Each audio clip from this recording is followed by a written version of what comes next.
the math behind the lockdowns, about the inevitable consequences for people, not the laptop class, not the pajama class that was hiding behind their laptops and just assumed that somehow the market would magically bring Uber Eats to their front door and leave it so they wouldn't have any contact with anybody. But the actual people that were hurt, it's always the same with energy, it's the same with taxes, it's the same with spending. The people at the margins are the people that always get screwed.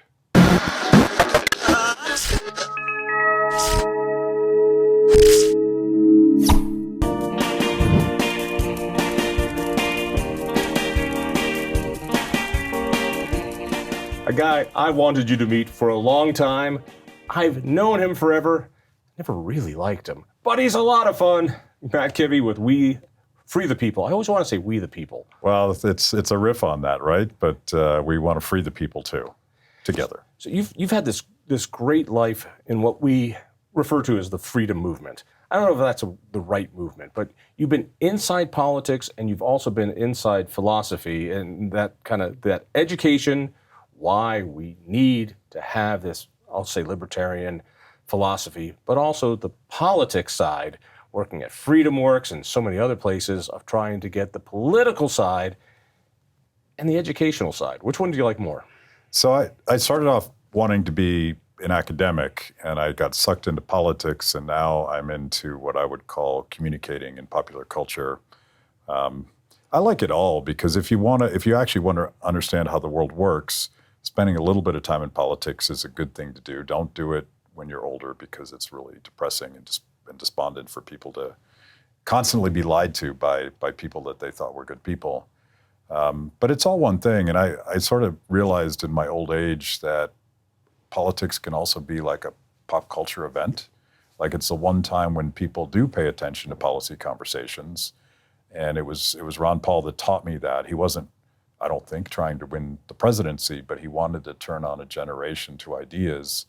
And I'm seeing that more and more with these sort of influencer candidates, that they have an opportunity to plant an idea into the popular culture. And I think that's an interesting thing. In that sense, politics is still interesting to me. So you said a couple things. One, old people shouldn't be into politics because it's just so depressing. Help me with that. And I know exactly what you mean. Because when you're younger and when you're still too into politics, you believe in personalities. Yeah. You actually believe that person is going to make a difference. And you don't realize that the system is broken and that politicians are just movable levers in the system, that the gravitational forces in the system make the personalities not irrelevant, but it's the systems that are broken. And until you change those systems, until you change the culture, as we always say at Independence, politics is the lagging indicator of culture. Yeah. And it's a chicken or egg thing. 100%. And I, when you're young and idealistic, you are prone to like believe in a guy, and you think that guy's infallible. And I think, and let me say, Captain Kirk, is infallible. He is infallible, and I would vote for him or John Galt. If either of those guys ran for office, I would do that. But you're right. Galt is fictional. True. Either or of those guys. But I think that the problem, and I've watched this having helped a lot of really inspiring people get elected over the years, you see the system sort of impose its incentives and whip them in line. And it's not just the party, it's not just the administrative state, it's all the incentives aligned to not do the things you said you were going to do. A great example of that is, I think, the last 4 presidents in a row. And I'll start with George W. Bush. He ran against nation building. He promised to get us out of the wars. He didn't. He did the opposite. Barack Obama ran against nation building, promised to get us out of the wars. He didn't. He did the opposite and droned a lot of innocent people in the process. Trump, who, to his credit, didn't get us in new wars, he promised to get us out of the wars, and even he wasn't able to get us out of Afghanistan, something that he desperately wanted to do. So I think there's something to this. You got to give the man credit, as loony as he is, he did what the left claimed he wasn't going to do. He didn't get us into a war with Korea. He didn't escalate the wars in the Middle East. He lowered those conflicts, turned them into a trickle, really. Yeah. It was really pretty impressive. He does not get the credit he deserves from all those who thought he was going to blow up the planet. Yep, and I think that's a fair assessment.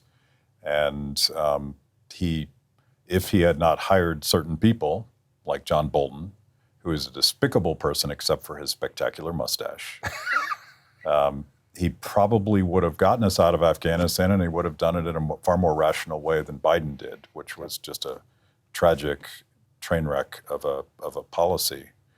But I do think that there's something to what Eisenhower said when he talks about the military-industrial complex and all of these institutions and incentives that are designed to feed off of Washington and feed off of working people. And I think it's a real thing. So unless we go upstream of politics, as you said, and engage people in the culture and not just the negative stories about government tyranny and all of the horrible things that happens when people aren't free, but try to turn people on to the beautiful things that happen when people are free to cooperate and innovate and help their neighbors out instead of expecting to outsource it to a third party, some suitless bureaucrat in Washington, gray suited. Hopefully he's not suitless. This whiskey's great. Cheers. Zdrovia. So help me with that part, which is we suck at this. We suck at this.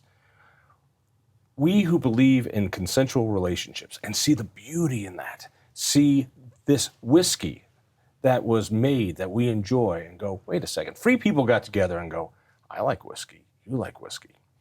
And then had to go to the government and say, Mother, may I, please? And that label for that whiskey had to go all the way to Washington to some bureaucrat who said, no, that label's not good. And had to come here. I knew a woman who put together this great margarita company. Coyote Gold Margaritas, great margarita company. They thought they'd be able to go to market in a year. It took them over 2 years, only because of federal bureaucracy. And we want people to flourish, and we see government as this thing that stops people from flourishing. Our opponents look at this and go, oh no, it is government that keeps you from being oppressed.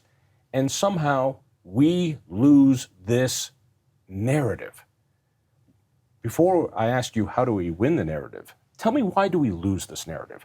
We lose it in Hollywood, we lose it in the media, we lose it in education. We have been losing it since the day FDR took office.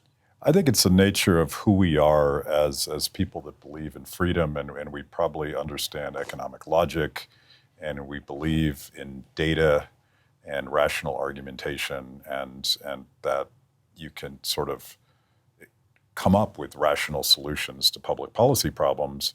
And I remember this vividly a couple years ago at a Students for Liberty conference. We had a lot of young people pitching their solutions to the healthcare crisis. Every one of them had a spreadsheet and charts and graphs. And when I go speak with my progressive friends, I'm part of something called the Civic Collaboratory, and you see such a powerful, emotionally compelling story about a mom who couldn't get what she needed for her daughter. And that's our problem. We don't appreciate that most people process the world through their emotions, not economic logic. I'm an economist, so it pains me to admit that I'm the weirdo. Most people don't think about the world that way. So we should, and we can. Maybe it's not natural for first-generation libertarians who read all the books that I read, but second and third generation libertarians, young people with incredible artistic talents, we can tell emotionally compelling stories and get to the same conclusion. Can we? Because, how to put this? The problem with the people who bring the emotional stories, they sell, but they can't do math. They can't do simple math. In the state of Colorado, as we're switching to feel-good energy, the simple mathematics is devastating. It will destroy our economy. And those very poor people that we care about are going to get crushed. Now, the rich people have feet and they have money to leave. The poor people are the ones that are going to get hurt. And you can do the simple math and say, you cannot get to where you're going with simple mathematics. Yeah. It doesn't work. And every time we try to hold somebody and say, look at the math, and they're like, no. I feel like I'm talking to an alcoholic to say, you have a problem, or somebody who has a spending issue. And go, if you keep spending like this, your savings goes down. And quite literally, when it comes to economic spending, you're spending money you don't have. You're spending your great-great-grandchildren's money they haven't even been born to earn yet. It's simple math. And so I understand what you're saying about the emotional story, but there's part of that libertarian that goes, doesn't math count?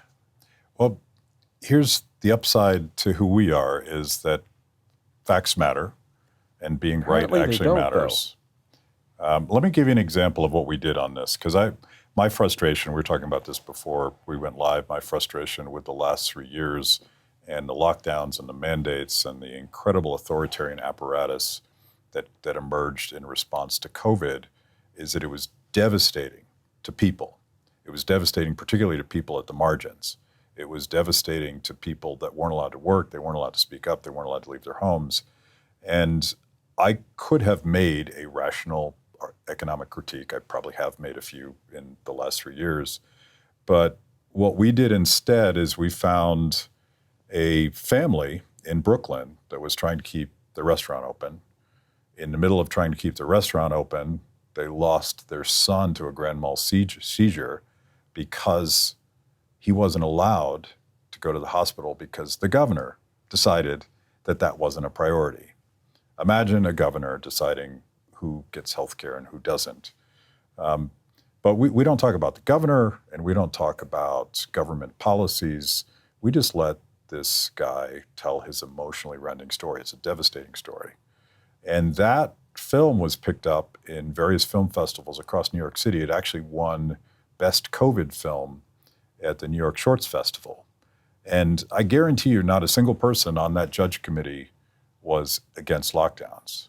So it's at least a way to start a conversation about the math behind the lockdowns, about the inevitable consequences for people, not the laptop class, not the pajama class that was hiding behind their laptops and just assumed that somehow the market would magically bring Uber Eats to their front door and leave it so they wouldn't have any contact with anybody.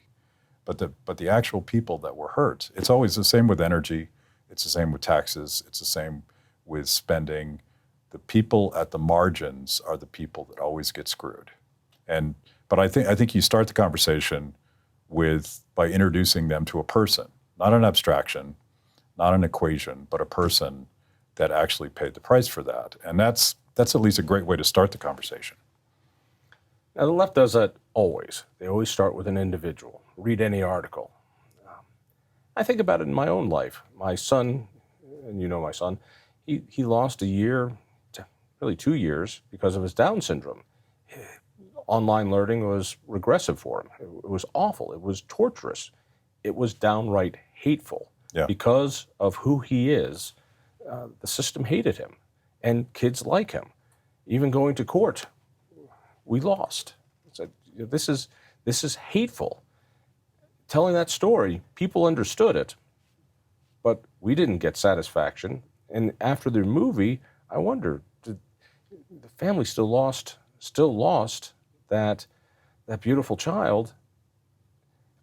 When do we see something from the stories that free the people and the films you make, by the way? Go to freethepeople.org and you can see these films, and they're powerful. They're powerful. How long from there to real change? And until Hollywood starts getting those films, until you don't have to make them for film festivals and you're not showing them in small audiences, but they're the films on Netflix instead of the usual, victim films and big government, or big government becomes the oppressor instead of capitalism. That's when I know we're going to be on the right track. I just don't see it yet. Do Yeah. you? Well, my concern, to your point, is that so much of the pushback against big government is after the devastation has already happened. And you see this, like Terry and I love to go speak in former Soviet satellite countries, because there is a thirst, there is a visceral thirst for freedom, in large part because, I mean, it's been a few years now, but I still meet people that saw their uncles or their parents just gunned down by the government. So You're not speaking figuratively. I'm not speaking figuratively. I'm speaking literally in countries like Georgia and Lithuania, and the list is very long. We don't have that sense for how dangerous our government can be in this country because we're kind of fat and happy. So the question is, do we have to wait for everything to get so bad that people rise up? And maybe that's inevitable. I hope it's not. We're trying to skip that part of this awful cycle. But to the point of education in particular, this is sort of the upside of the downside. Is we did another documentary called Sick Year instead of Sick Day, and it's about 5 different moms from different walks of life, some well off, some not well off at all, some homeschoolers, some pod schoolers, some something else kind of schoolers, who got so fed up with lockdowns and the system and the intransience and uncaring nature of the school industrial complex, the government school industrial complex, that they said, you know what, we're going to do it for ourselves. And if you look at the data right now, there's a tremendous revolution going on where moms and dads are saying, you know what, I get it now. The system doesn't care about my child. I got to do something else. And once one person does it, and once one mom in one community does it and says, hey, let's create a pod, let's do this, let's do that, it makes it safer for other moms who don't ever want to let their children down to take a chance on doing something different. I think that's a beautiful, kind of quiet, kind of secret revolution that's happening in this country, and I think it's going to be transformative for education. You guys have really developed a story maker's mentality. One of the stories took place in Colorado. I want you to tell me about it. Yeah. We have, one of my favorite projects was a documentary we made about restorative justice called How to Love Your Enemy. And it's a story, it's funny because we set out to do something on criminal justice reform. And we specifically did that because that's one of those sort of transpartisan issues where you can get right, left, center people from all walks of life agreeing that there's a problem, agreeing that the system's broken, and agreeing that, you know, mass incarceration and jailing nonviolent offenders, there's a lot of things that bring people together on this. But restorative justice is a step further. And in Longmont, Colorado here, there is a wildly successful program that basically replaces the government system with a community-based system. And it's diversion on steroids, because the idea is I'm going to take a young person that did something stupid, that did something wrong, that even maybe hurt somebody, and I'm going to ask them to take responsibility for what they did, to actually look their victim in the eye and not only say I'm sorry, but say I want to fix this. And so the process is such that if a victim agrees to do this, and if law enforcement decides that this is a case worth pursuing restoration on, it's quite often the perpetrator that doesn't want to do that process, because it's a hell of a lot harder to take responsibility for your actions and go through this impersonal process, and you lie your way through it. Everybody denies. And then if they go to prison, then they never really get out again. They get in that cycle of criminal behavior. Give me an example where this works. Give me a person. So it is described in the documentary.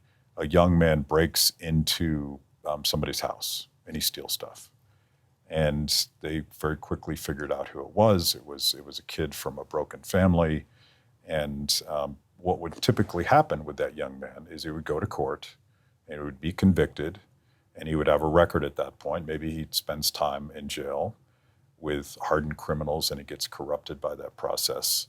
But what they did in this case is everyone agreed that they were going to go through a restorative justice program instead.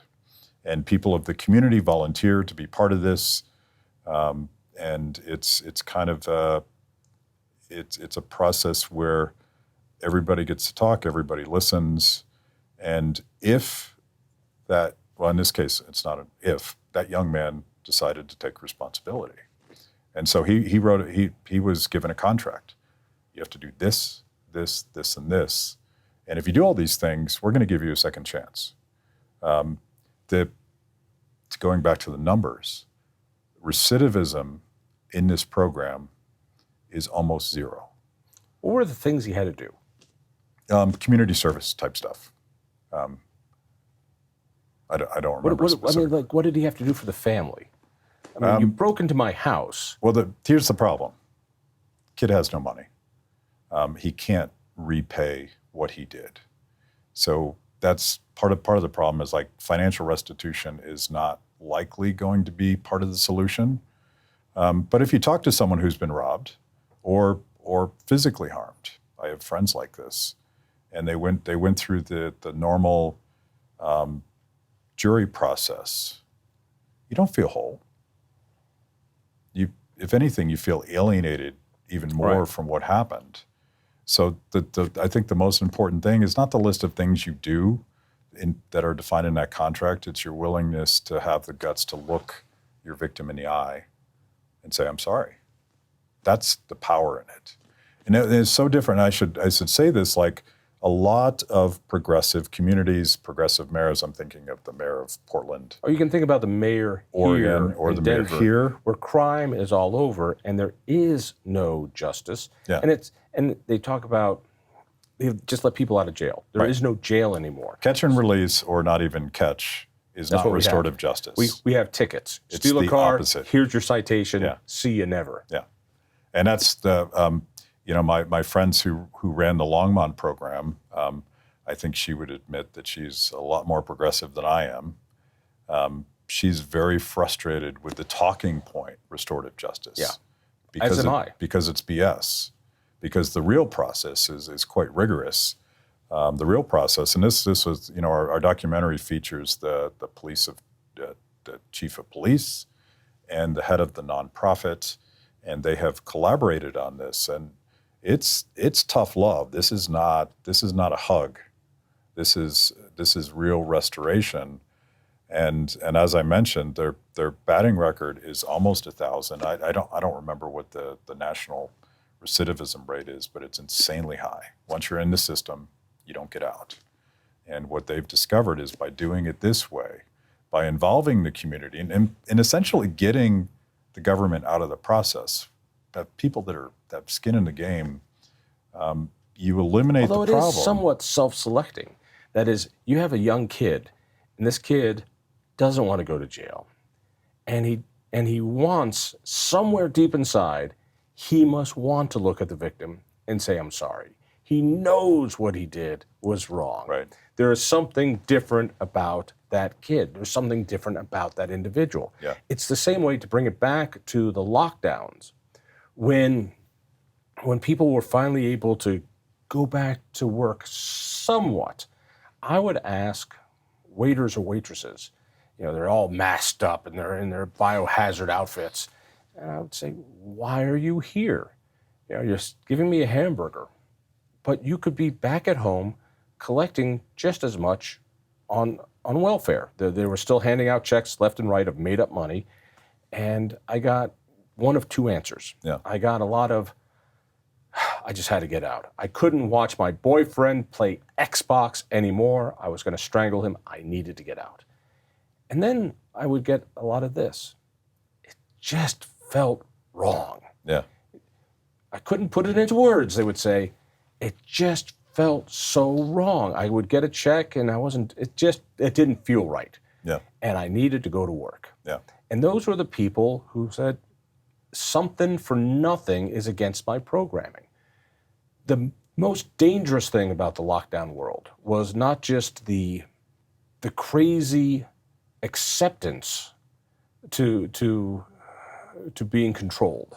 You will assimilate, and people just did what they said. That surprised me.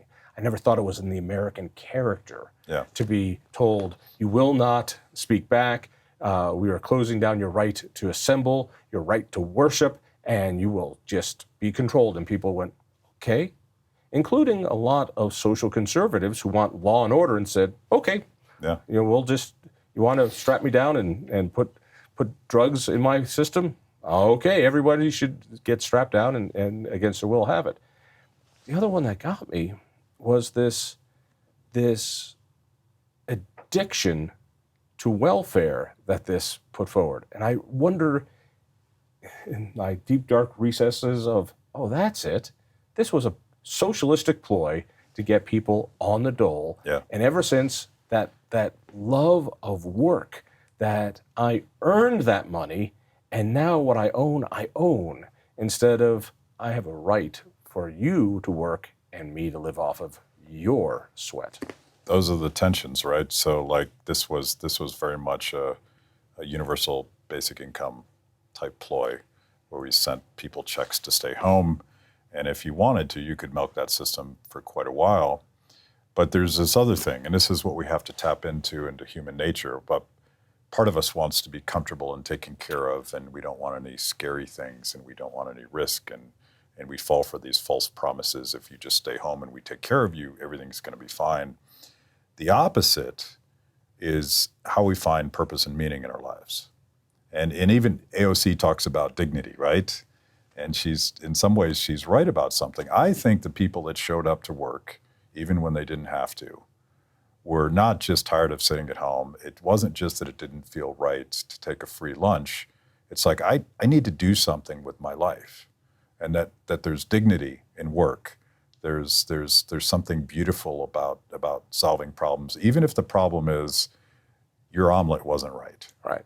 I think I used to work in fast food, and I still cared that the food was as good as it could be, and I've always had that in my system. And if I'm not doing something, I need to do something useful.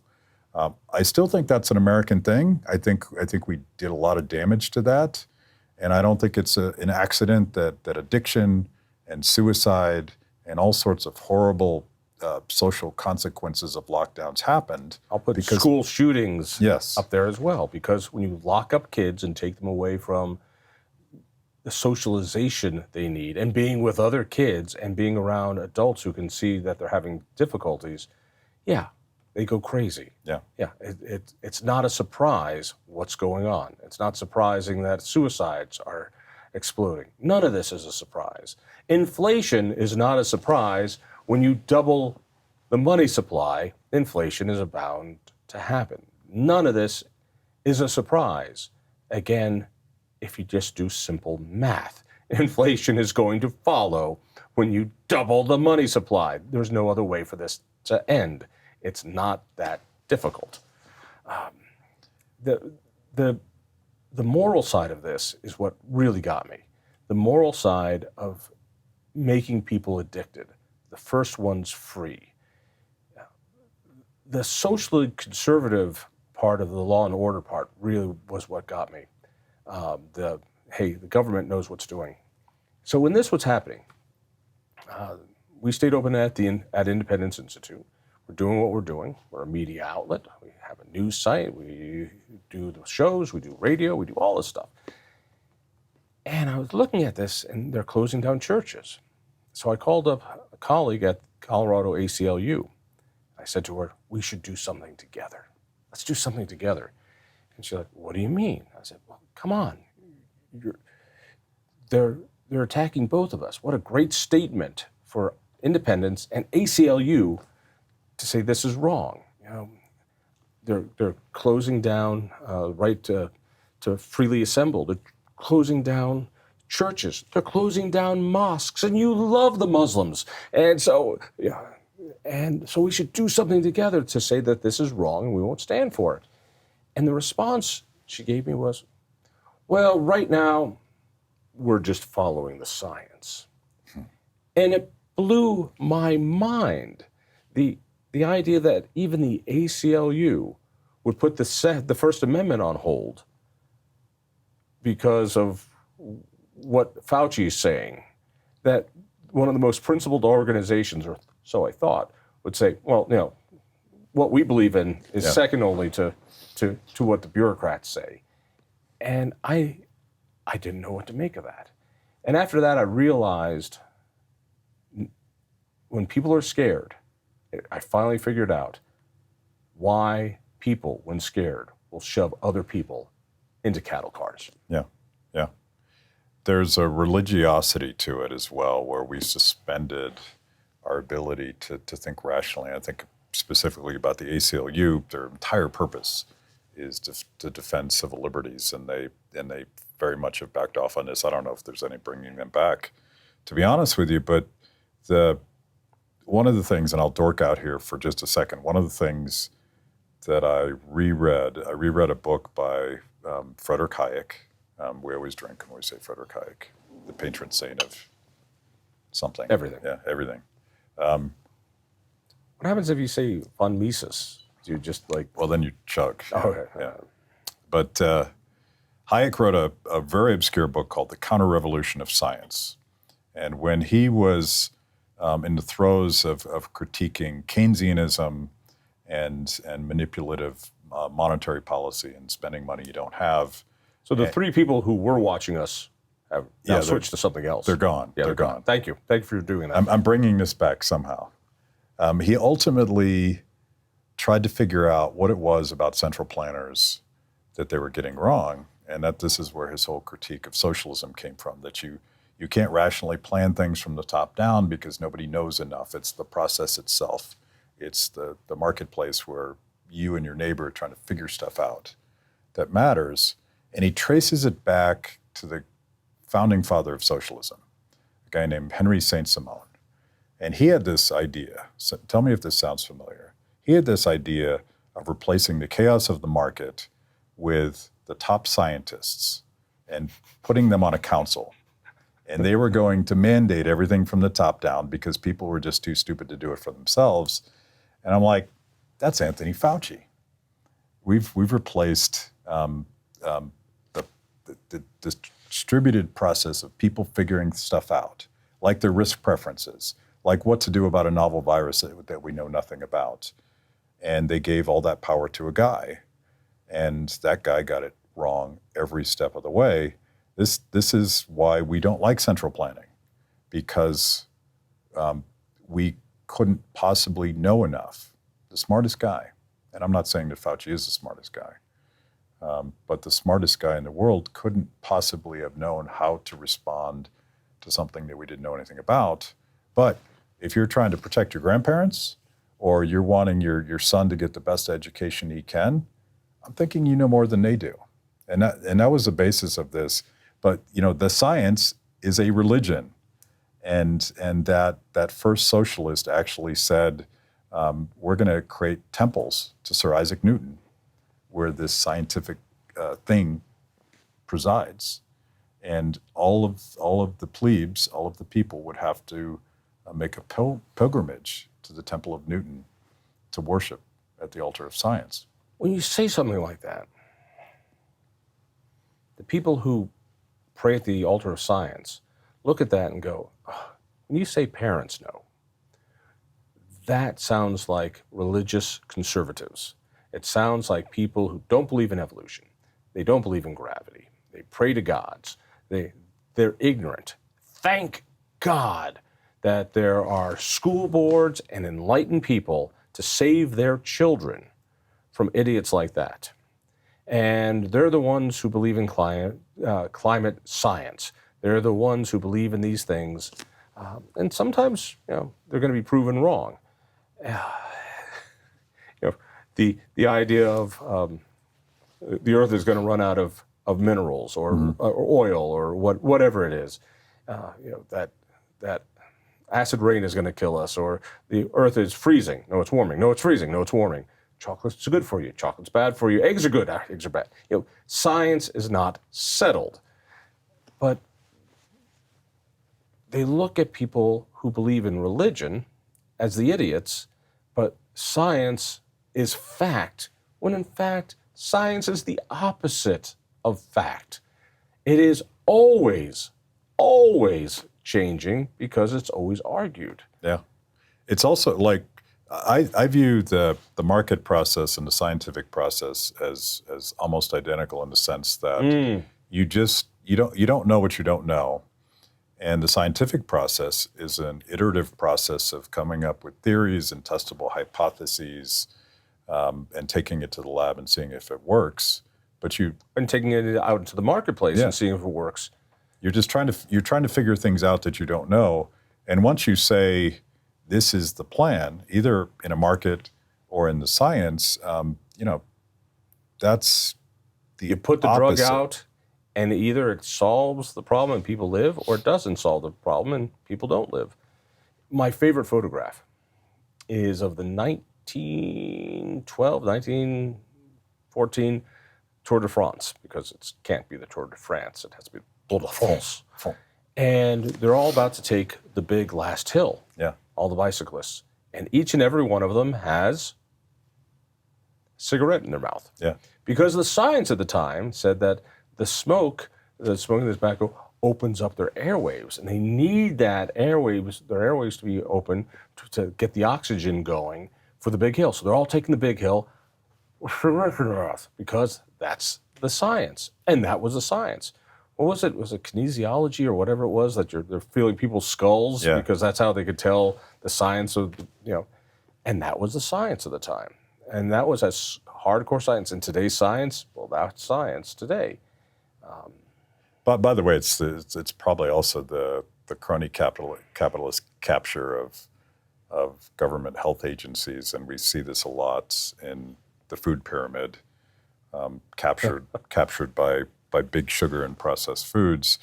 I'm going to venture a guess that tobacco companies had somehow captured our health institutions and said, yeah, sure, smoke while you're riding a bike up the largest mountain in France.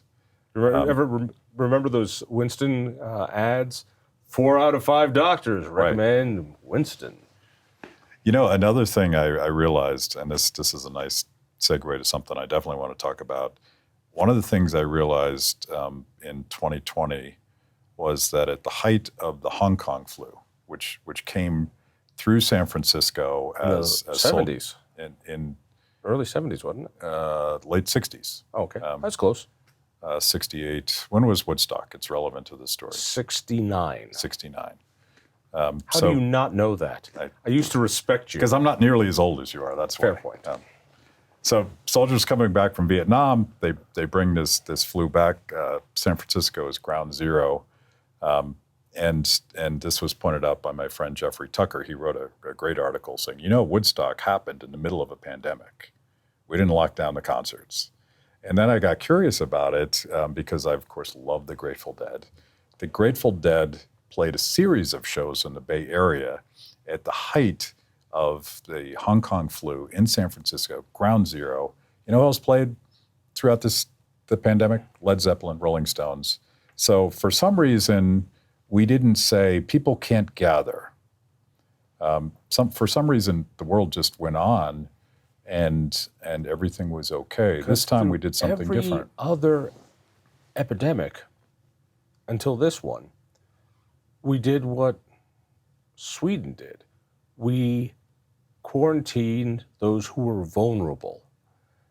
In this one, and I really wondered if it was because of a very, very important presidential election, that we decided to shut down the entire country, the entire world. It was madness, absolute madness. I want to go back to the Grateful Dead. You came out here a few weeks back, you had to see the Dead. You're a Deadhead. It fascinates me, the crossover on music. Yeah. That particularly for us old guys, not the youngins who don't understand what music is, the crossover on music. Stay with me on this one. That, for me, growing up in the 70s, this is one of the few things that people my age all have in common. It's really stupid, I get it. But you say, beat me up, Scotty, to any 60-year-old, they know what it means. Yep. You play some classic rock and roll, people our age know what it is. And now with 5,000 channels of everything, it's over. If I were to say to you, Lucille Ball conveyor belt chocolates. We all know what it is. And music is kind of one of those things that was a common underlying cultural factor. We have very few of those today. Maybe the Super Bowl. Maybe. Yeah. What is it about the Dead, especially I think the Dead, but a lot of classic rock and roll, that has this Venn diagram that overlaps hippie communists, and I do mean communists, with hardcore Ayn Rand libertarian Hayekians like you? I mean, I think about Dave Kopel in our shop, also Deadhead. I think about hardcore social cons like Ann Coulter. Ann Coulter, yeah. Deadhead. Why? Tucker Carlson. Really? Huge Deadhead. I don't know if he'll admit this anymore, but back in the day, you'd go to his office and he has Dead posters everywhere. And I think there's something to it. I think Grover Norquist would always go to... Grover's a Deadhead. Yeah, I know a lot of libertarians, hardcore libertarians, go to Burning Man. Yeah. ¿Por qué? Explain this one to me. Well, I first of all, why I love the Dead. The first time I went to it, I always listened to the Dead. I didn't go to a Dead show until the 1980s. And there's something called Shakedown Street, which is a spontaneous marketplace that emerges in the parking lot.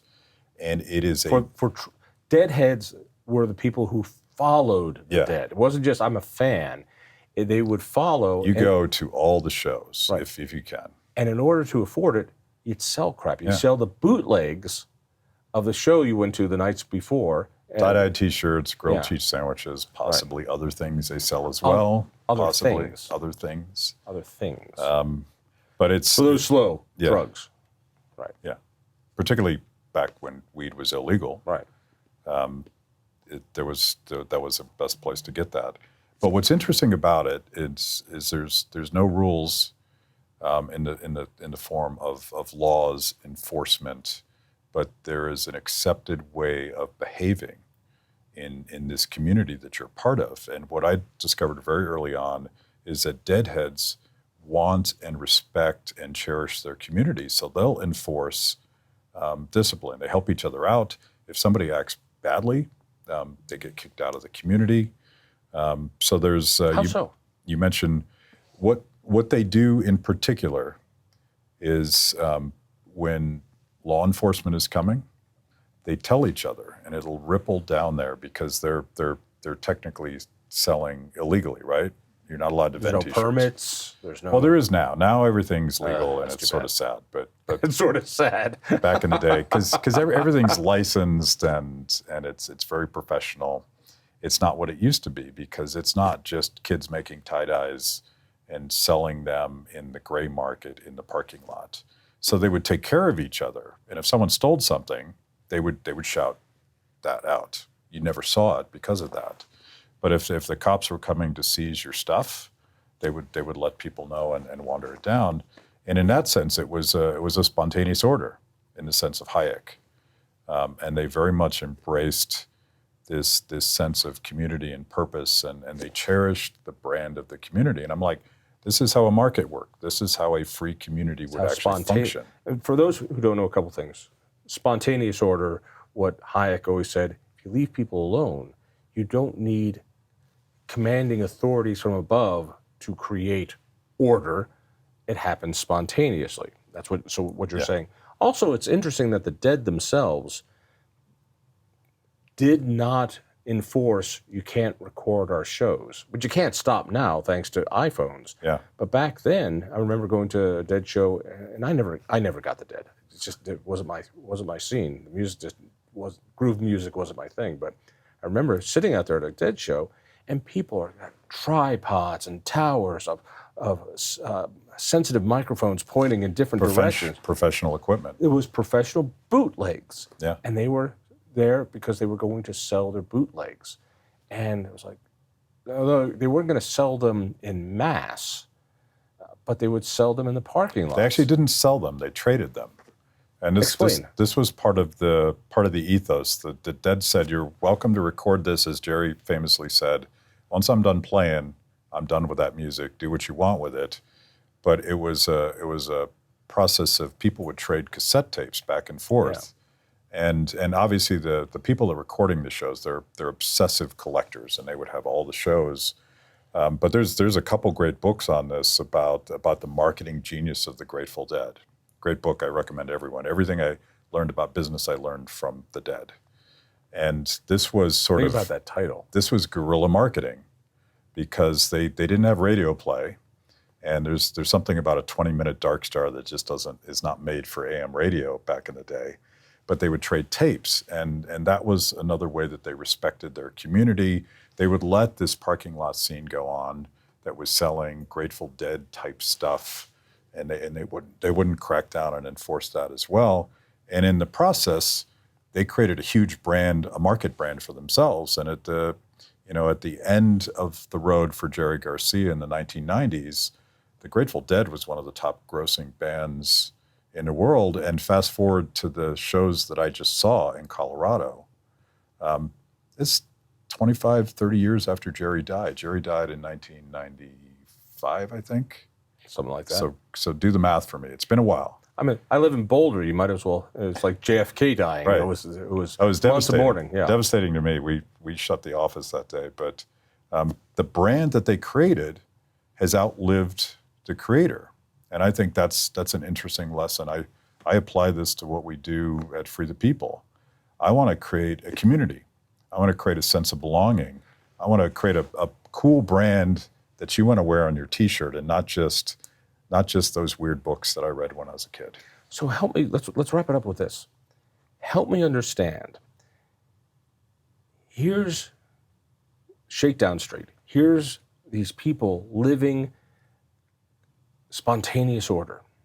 They are trading. They're living their own lives. They are creating things that didn't exist before, whether it's a tie-dyed shirt or a different mixtape that didn't exist yesterday. And they're turning it into value. They're turning what they made into food so they and their family can eat. And they're living their lives. They are pursuing their happiness. Yet, if you follow them into a voting booth, I guarantee you 90% of them were voting like communists. Yeah. Explain me, Lucy. So I'm going to explain it. Me. I'm going to explain it to you a slightly different way. I don't think the people you just described participate in politics. I think they're what dorky libertarians would call agorists. They're living their lives. They're living their lives freely. They probably don't know who the president is. If they do, it's an unfortunate accident in their lives. They would never dream of going into a phone booth because they're just pursuing their dreams and living their lives. Now, maybe that's a naive attitude. Maybe we can't ignore politics. But I would retort this. They are cultural influencers. Yes. They're the ones who put the music forward. They're the ones who fill up, that made Folsom Field fill up. They're the ones who've now taken the Dead music into then college radio stations and then mainstream radio stations and now satellite and Spotify.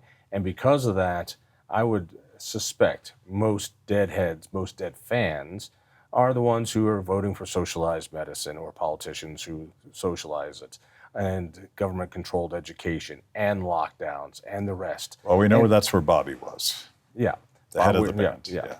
Well, Jerry's still head of the band. But doesn't matter. My point being, the culture of all this is still working against us. In the same way, I look at guys who made their money in oil and gas or made their fortune in capitalism, but still because for some god-awful reason they love their alma mater, and they put their name on a building back at CU or CSU or name whatever school, and I'm thinking, you're funding the people who are destroying what made you wealthy. You are destroying the country that gave you the opportunity to be who you are. And I don't understand it. And so, yes, I agree with everything you said. I look at rich people today, or I look at the people who are taking away our guns and taking away our gas stoves and taking away our freedom of speech with cancel culture and putting in speech codes in universities, and realize they're only able to do this because they've had fat dumb, happy lives. If you're our age or younger, you've never known real inflation, a hard time, depression, war, famine, anything. And it's only because of capitalism. And so now you can care about silly things, and you're going to destroy what made you have this first in human history life. And you're going to destroy it because you're stupid. I got nothing. I think this is the dilemma of free market capitalism. It creates its own downfall? It creates a very wealthy, happy set of people who don't appreciate where that wealth and happiness came from. And I take it even a step further. I mentioned AOC, and I do think there's a sort of philosophical, moral, personal crisis going on in most Americans today, where they don't worry about whether or not they're going to be able to feed their families. Yeah. That was their purpose for thousands of years. Can we survive the winter? We don't worry about these things anymore. So your purpose was defined, your meaning was defined, and now we got to find purpose and meaning in something else. And we're struggling to figure out what that is. I think that's the battle we have to fight. It's not just about the budget. It's not just about tax rates anymore. It's about where will Americans find meaning and purpose in the future? And being fat and happy and locked down in your pajamas on Zoom. And Netflix. That's not meaning. And I think that's a drug. Yeah. Netflix is the drug. And fiat currency is the enabler. Yeah. People need to be part of Free the People. Where do they go? What do they do? freethepeople.org. We're on all social media, and you can watch a lot of our documentaries and the various programs that we produce on our YouTube channel, as long as we don't get erased from YouTube, but it hasn't happened yet. And also I have a show on Blaze TV called Kibbe on Liberty. And if the social censors manage to wipe everything else out, you can go to Blaze TV and watch that show, because it is not subject to censorship. It's also fun. It's not a huge time commitment. It's just fun. Liberty should be fun. And there's booze. Lots of booze. Matt, as always, thank you much. Thank you, sir. Cheers. Cheers. If you enjoyed that conversation, by all means, click one of these other great programs. We have the best conversations with the most fascinating Coloradans. And subscribe to our channel. Just click down below and hit that little bell button too. You don't want to miss a single show.